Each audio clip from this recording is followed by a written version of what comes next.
కాళ్లలో నొప్పి, నరాల వాపు వంటి లక్షణాలతో బాధపడుతున్నారా? వెరికోస్ వెయిన్స్ లో అత్యాధునిక చికిత్స ఏవిస్ వాస్కులర్ సెంటర్. రెప్పపాటని లేకపోతే క్షణభంగురం అని అంతా మాయ ఏమీ లేదు అట్లా కొంతమంది మాట్లాడుతూ అంటే ఏదో నిస్సత్తుగా అది ఎలా అంటే ఇంట్రెస్ట్ లేనట్టుగా వేదాంతం మాట్లాడతారు, ఆ ధోరణిలో మాట్లాడుతుంటారు. వాళ్ళని చూసామంటే మనకు కూడా అలాగే నీరసం వచ్చేస్తుంది.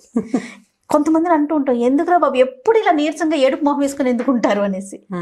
వాళ్ళకి అవేర్నెస్ క్రియేట్ చేయడానికి, అలాంటి వాళ్ళకి ఏదైనా చెప్తానికి స్టోరీస్ ఏమైనా ఉన్నాయా? జీవితం మాయ అనేది అక్షరాల నిజం. జీవితం క్షణభంగరం అనేది కూడా అక్షరాల నిజమే. రేపేమవుతుందో కాదు, ఇప్పుడు ఈ మరుక్షణం ఏమవుతుందో మనకు తెలియదు. అవును. అయితే ఇలాంటి జీవితం పట్ల ఇప్పుడు జీవితం క్షణభంగురం అని చెప్పేది ఎందుకు, నువ్వు పని మానేసి కూర్చోమని కాదు. ఈ ఫ్యూచర్ పట్ల ఏదో ఆశతోటి ఎప్పుడు పరుగులు పెడుతూ ఓ భగవంతుడని, ఓ పూజని, ఓ మంచి మాటని లేకుండా డబ్బు వెనకాల పరిగెత్తద్దని చెప్పడం కోసమే ఇలాంటి మాటలు చెప్తారు. మనం డబ్బులు వెనకాల పరిగెడతాం, బాగా డబ్బును చేరిన తర్వాత ఏమవుతుంది, ఆ డబ్బు మన తనలోకి లాగేసుకుంటుంది. ఇంకా ముందుకి పరిగెడుతూనే ఉంటారు. వెనక్కి తిరిగి చూసుకుంటే జీవితంలో ఏముండదు, డబ్బు తప్ప. అవును. ముందుకెళ్ళాక మనం వెనక వయసులో చేయవలసిన ఏ శుభకార్యాలు, ఏ మంచి పనులు, ఏ సరైన పనులు, ఏ దాన ధర్మాది కార్యక్రమాలు ఏమీ చేయలేదని తెలుస్తుంది. అందుకని నువ్వు స్థిమితంగా ఒక్క ముద్ద నువ్వు అన్నం తినగలుగుతున్నావు అంటే ఒక్క మెతుకు ఎవరికైనా పెట్టు. నువ్వు తినేటప్పుడు నీ ఎదురుగుండా ఉన్నవాడు తింటావా అని వాడిని కూడా అడుగు. ఒక ముద్ద తిను పర్వాలేదని ఒక మాట అడిగి అన్నం పెట్టు. మీ ఇంటికి వచ్చిన వాడిని లేదనకుండా పంపించు. ఇప్పుడు వాడికి 1,00,000 కావాలి మన ఇంటికి వచ్చిన చుట్టానికి, అంత లేదురా బాబాయ్ 10,000 ఇస్తానని పంపించచ్చు కదా. అంత ఇవ్వలేను, ఈసారి ఎప్పుడైనా సర్దుబాటు అయితే చూస్తాను, ఈ 1,000 రూపాయలే నేను ఇవ్వగలను, ఈ 1,000 నువ్వు నాకు తిరిగి ఇవ్వద్దు అని సహాయమైనా చేయొచ్చు. లేదనద్దు. నీ వల్ల అయినది పెద్దది కాకపోతే చిన్నదైనా చేస్తే ఇది నీకు చివరికి హెల్ప్ చేస్తుంది. నీకు ఏదైనా సమస్య వచ్చినప్పుడు నువ్వు చేసిన దానం, నువ్వు చేసిన మంచి ఇవన్నీ హెల్ప్ చేస్తాయి. కాబట్టి జీవితం క్షణభంగురం. ఇవాళ నువ్వు కోటీశ్వరుడివి, రేపొద్దు నీ దగ్గర ఏమీ లేకపోవచ్చు. వీళ్ళు ఏమీ లేనప్పుడు నువ్వు చేసిన దానం, నువ్వు చేసిన మంచి, నువ్వు చేసిన శుభకార్యాలు నీకు ప్లస్గా నిలబడతాయి. నీ డబ్బు పోతుంది, బట్ నువ్వు చేసిన మంచి మాత్రం నీతో కడదాకా చివరిదాకా దాని తర్వాత కూడా వస్తుంది. తర్వాత దానికి క్యారీ అవుతుంది, పైకి వెళ్తే పైన క్యారీ అవుతుంది. మనం చేసిన శుభాశుభ కర్మలే మనని వెన్నాడి ఉంటాయి, మంచి అయినా చెడైనా. అందుకని మంచి చేయించడం కోసం ఏం చెప్తారంటే, ఇది వేదాంతం పూర్తిగా నిజమే, జగన్ మిథ్య అనేది అందులో ఏ అనుమానం లేదు. కాకపోతే అంతా మాయ కాబట్టి ఇప్పుడు ఏం పని పాట మానేసి ఖాళీగా కూర్చోమని చెప్పకూడదు. అయితే దీనికి ఇలాంటి కొన్ని కథలు ఉన్నాయి జయ మన దగ్గర. బౌద్ధ జాతక కథల్లో కూడా ఇలాంటి కథలు కనపడతాయి. వీల్ వెంబడి బౌద్ధ జాతక కథలు కొన్ని చెప్దాం. ఓకే అండి. ఇది కొద్దిగా దానికి రిలేటెడ్గా ఉన్న కథ అనమాట. అసలు బౌద్ధ జాతక కథల్లో బోధిసత్వుడు అంటే మనం బుద్ధుడు అని చెప్పుకుంటాం. బోధిసత్వుడు చాలా జన్మలెత్తాడని, ఒక తర్వాత కాలంలో ఆయన బోధిసత్వుడు ఓసారి ఓ ఎద్దుగా పుట్టాడు, ఒక గిత్తగా, ఆ తర్వాత జన్మలో ఒక గుర్రంగా పుట్టాడు. అలాంటి కథలు కూడా పాత చందమామ కథల్లో కనపడతాయి. ఓకే. బోధిసత్వుడు ఎలా పుట్టాడు, ఒక్కొక్క రాజ్యంలోనూ ఆ రాజుల్ని ఆయన ఎట్లా మార్చాడు అనేది చూపిస్తాడు. ఓకే. వ్యక్తుల్ని మార్చాడు, తన పరిసరాల్లో ఉన్న వ్యక్తులకి మంచి బుద్ధి వచ్చేలాగా చేశాడని, ఆయన ఇలా ఒక్కొక్క జన్మ ఎత్తుతూ క్రమంగా కైవల్యాన్ని చేరాడని చెప్తాడు. అయితే జాతక కథలకి రిలేటెడ్గా ఓ కథ చెప్తాం. ఒక ఊళ్ళో కోటీశ్వరుడు అని ఒక ఆయన ఉన్నాడు. ఆయన పేరు కోటీశ్వరుడు. మొదట్లో ఏమీ లేదు, చాలా కష్టపడి సంపాదించి ఎంతో సంపాదించాడు. బాగా కోటీశ్వరుడు నిజంగానే కోట్లకి పడగలెత్తాడు. అయితే ఏమిటంటే ఏం చేశాడు, తనతో పాటు తన బంధువర్గాన్ని కూడా బాగా ఒక 150 మందిని చేర్చాడు. కజిన్స్ అని, వాళ్ళని, బాబాయ్ పిల్లలు, మామయ్య పిల్లలు, అత్తయ్య పిల్లలు, వేలు విడిచిన మేనత్త పిల్లలు, ఎవరో తలచాడిన ఆవిడ భార్య భర్త పోయారు, పిల్లలు ఉండిపోతే ఆ పిల్లల్ని తెచ్చి తన ఇంటి దగ్గర పెంచి తామర తంపరగా బోల్డ్ అంత కుటుంబం. ఈయన వ్యాపారం మీద ఆధారపడే ఇంత గుంపు నడుస్తుంది. అయితే ఈ ఫ్యామిలీకి పరంగా అతను బాగుండేవాడు, కానీ పెళ్లికి బిచ్చం పెట్టేవాడు కాదు అతను. బయట వాళ్ళు ఎవరైనా వస్తే ఆయనకి ఇష్టం ఉండేది కాదు, తన కుటుంబం వరకు బాగా చూసుకునేవాడు. అయితే ఏమైంది, ఒక సన్యాసి వచ్చాడు వాకిట్లోకి. ఈయన సన్యాసిని చూసేసరికల్లా ఏమిటి దుఃఖలా ఉన్నావు, నేనేం పెట్టను నీకు, వెళ్ళిపో, నేను ఇవ్వనన్నాడు. సన్యాసి మళ్ళీ మర్నాడు వచ్చాడు. మనిషివి కదా, ఎన్నిసార్లు చెప్పాలి నీకు, నువ్వు ఇక్కడికి రావద్దు, నేను నీకేమి ఇవ్వనన్నాడు. ఇలా రోజులు గడిచిన కొందికి ఆ సన్యాసి వస్తూనే ఉన్నాడు. ఈ కోటీశ్వరుడు తిడుతూనే ఉన్నాడు. ఈ చుట్టాలందరూ అనేవాళ్ళు, ఎందుకు బాబాయ్ అట్లా తిడతావు, ఆయన ఏమన్నా తెప్పిస్తాడో ఏమిటో. అంటే పిలిసేపాలకి ఏమవుతుంది, వీడికి అంత మహత్తుంటే మళ్ళీ మళ్ళీ మన దగ్గరికి ఎందుకు వస్తాడని ఆయన రూపాయి ఇచ్చేవాడు కాదు, ఏమీ పెట్టేవాడు కాదు. ఒకరోజు ఏమైంది, ఈ సన్యాసి ఇవాళ నీ దగ్గర స్వయం పాకం తీసుకునే వెళ్తా ఇక్కడి నుంచి, లేకపోతే చచ్చిన వెళ్ళం అని చెప్పి వాకిట్లో హాస్పిటల్ వేసుకుని కూర్చున్నాడు, పద్మాసనం వేసుకుని జపం చేసుకుంటున్నాడు. ఈయన ఏం చేశాడు, ఆ తలుపు ముయించేశాడు, వాకిలి తలుపు. ఇంకో పక్క నుంచి తిరగటం మొదలుపెట్టాడు. నీకంత మొండితనం అయితే, ఇప్పుడు లేనివాడివి, నేను ఇస్తే పుచ్చుకోవాల్సిన వాడివి, నీకంత మొండితనం అయితే ఇవ్వగలిగిన వాడికి నాకెంత మొండితనం ఉండాలి. అలా మొండికెత్తి అతను ఏమన్నాడు, తలుపులు మూయించేసి ఇంకో పక్క నుంచి తిరగటం మొదలుపెట్టాడు. అయితే ఏమైంది, ఒకరోజు ఒక 6 నెలలకి వరకు ఈ సన్యాసి కనపడలా. ఈయన మర్నాడు ఏమనుకున్నాడంటే, నేను ఇక్కడ కూర్చున్న సన్యాసి పడిపోయాడో, స్పృహ పడిపోయాడో, ఏమైపోయాడో అనుకున్నాడు. కానీ సన్యాసి లేడు. అయితే అక్కడ ఒక కాగితం రాశాడు, 6 నెలల తర్వాత వస్తానని పెట్టాడు. సరిగ్గా 6 నెలల తర్వాత ఈ సన్యాసి మళ్ళీ వచ్చాడు. వచ్చేసరికల్లా కోటీశ్వరుడు అన్నాడు, ఏమయ్యా 6 నెలలకు వచ్చావు, ఇప్పుడు మాత్రం నేను ఇస్తాను అనుకున్నావా అనేసరికల్లా, కాదు నేను నీ దగ్గర తీసుకోవడానికి రాలా, నీకు ఒక విషయం చెప్పడానికి వచ్చాను, మన ఇద్దరం మాట్లాడుకోవాలి, నేను నీతో మాట్లాడతానన్నాడు. కోటీశ్వరుడు ఏమనుకున్నాడు, నువ్వు డబ్బు ఇవ్వద్దు, రూపాయి ఇవ్వద్దు, అన్నం పెట్టద్దు అన్నప్పుడు ఓ మాట మాట్లాడడానికి ఏం పోయిందని సరే మాట్లాడమన్నాడు. మాట్లాడమంటే ఈయన అన్నాడు, ఇప్పుడు నువ్వు సడన్గా చచ్చిపోతావు అనుకో, నీతో ఇక్కడున్న వాళ్ళలో ఎవరైనా వస్తారా? ఒకటి, నువ్వు బాగా సంపాదించావు, మణులు మాణిక్యాలు, ఇళ్ళు వాకిళ్ళు, తోటలు, దొడ్లు, పొలాలు, వీటిలో ఏదైనా ఒకదాన్ని నువ్వు పట్టుకెళ్ళగలవా? వీటిలో ఏదైనా ఒకటి నీతో వస్తుంది, వీళ్ళల్లో ఎవరైనా నీ కోసం చచ్చిపోతారు అని నీకు తెలుసా?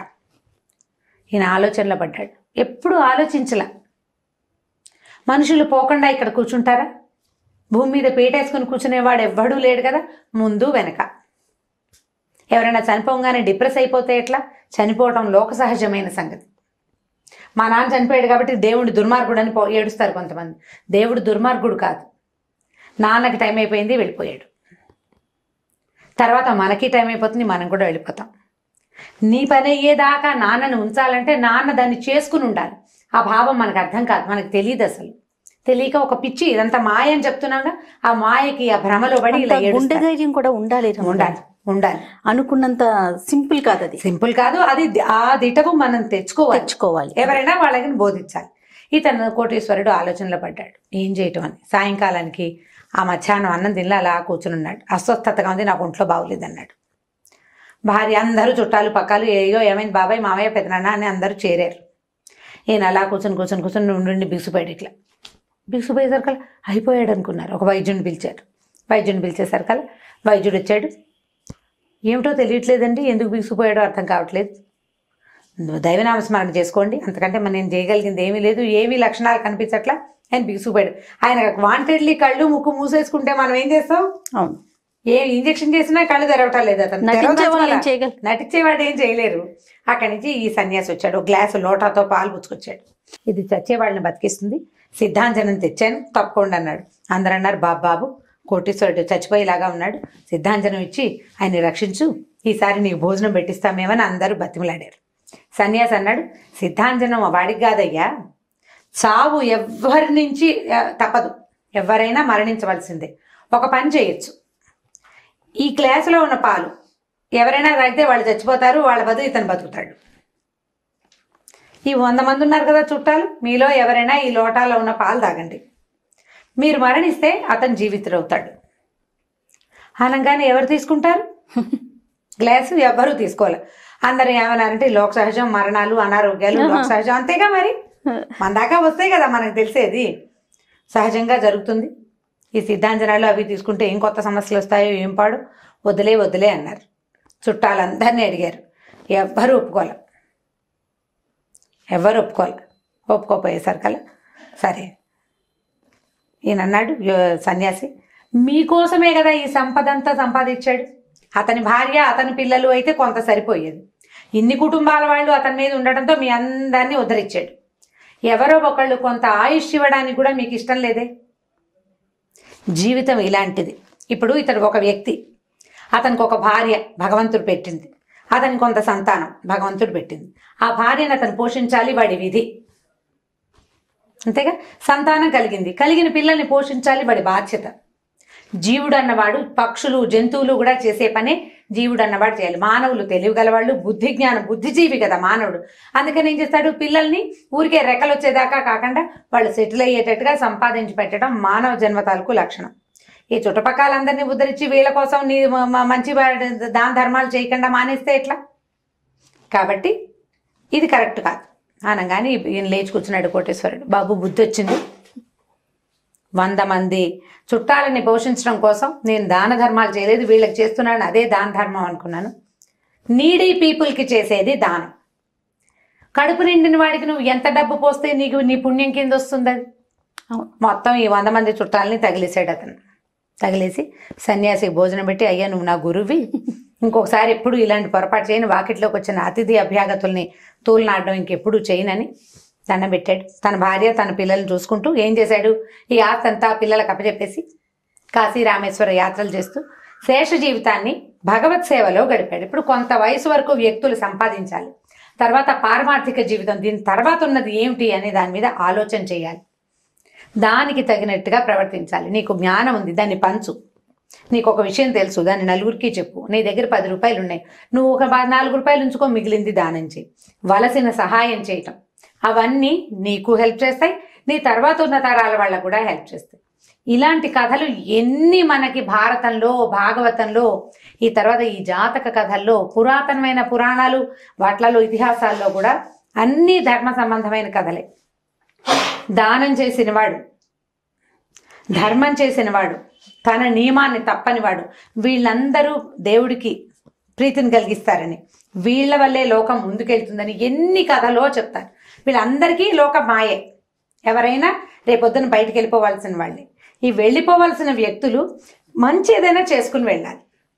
చిన్ని నా బొజ్జకి శ్రీరామ రక్ష అని నా పొట్టే నింపుకుంటానని, నా వాళ్ళనే చూస్తానని అనకుండా లోకాన్ని కూడా కొంత ఉద్ధరించి, లోకానికి కూడా కొంత సేవ చేస్తే, కొంత మంచి పని చేస్తే జీవితం ప్రశాంతంగా ముందుకెళ్తుంది. తర్వాత తరాలు కూడా నేర్చుకుంటాయి దాన్ని. ఇప్పుడు తండ్రి పిసినారితనం అయితే పిల్లలు కూడా అదే కదా వస్తుంది.